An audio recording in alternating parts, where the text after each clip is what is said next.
The objective of this lesson is to recognize that parallelograms are examples of trapezoids, which are examples of quadrilaterals. In previous years, students learned about quadrilaterals and classified figures by their attributes.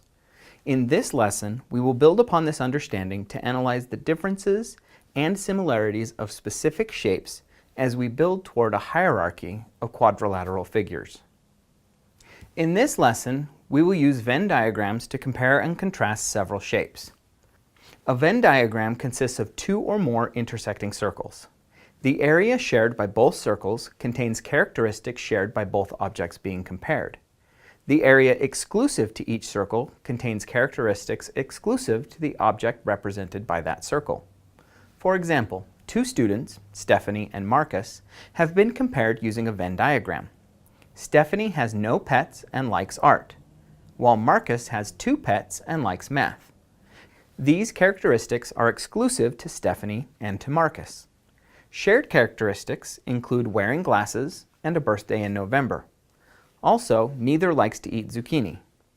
The shapes we will be comparing and contrasting in this lesson are quadrilaterals, trapezoids, and parallelograms. Let's review the attributes of each type of shape. A quadrilateral is a closed four-sided figure. A trapezoid is a closed four-sided figure with at least one pair of parallel sides. A parallelogram is a closed four-sided figure with two pairs of parallel sides.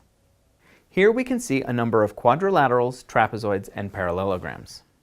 First, we will compare quadrilaterals and trapezoids in a Venn diagram. As we examine each shape, we must determine whether it is a quadrilateral but not a trapezoid but not a quadrilateral, or whether it is both a quadrilateral and a trapezoid, meaning it has the attributes of both.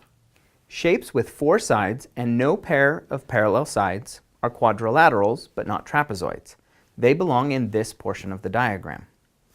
The remaining shapes each have at least one pair of parallel sides, and they each have four sides. They are classified as quadrilaterals because they have four sides. And they are also classified as trapezoids because they have four sides and at least one pair of parallel sides. Notice, some shapes are in the quadrilateral only section. Some shapes are in the shared section, but no shapes are in the trapezoid only section.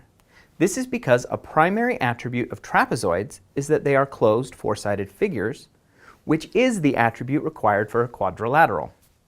No shape exists that is a trapezoid but is not a quadrilateral. In other words, all trapezoids are quadrilaterals. We can represent this by slightly shifting our Venn diagram. Since all possible trapezoids are also quadrilaterals, we can create a Venn diagram without a trapezoid-only section. Next, we will examine a three-part Venn diagram for quadrilaterals, trapezoids, and parallelograms. Some of the given shapes have four sides but no parallel lines. Since both trapezoids and parallelograms require some number of parallel sides, these shapes are quadrilaterals only. Some shapes have four sides and one pair of parallel lines. We know from our previous Venn diagram that these shapes are both trapezoids and quadrilaterals. These final two shapes have four sides and two pairs of parallel sides. Since they have four sides, they are quadrilaterals. Since they have at least one pair of parallel sides, they are trapezoids. And since they have two pairs of parallel sides, they are also parallelograms. They belong in the section of the diagram where all three circles intersect. Notice where shapes have been classified in our diagram. All the shapes are within the circle denoting quadrilaterals. This means no shape is in either the trapezoid only or parallelogram only sections. Also note that all the parallelograms are classified within the centermost section of the diagram. No shape exists that is a parallelogram but is not a trapezoid nor a quadrilateral. In other words, parallelograms are always trapezoids and quadrilaterals. We can represent this by shifting our Venn diagram again. Since all parallelograms are also trapezoids, and all trapezoids are also quadrilaterals, we can build a diagram to represent this relationship. The objective for this lesson was to recognize that parallelograms are also trapezoids, which are also quadrilaterals.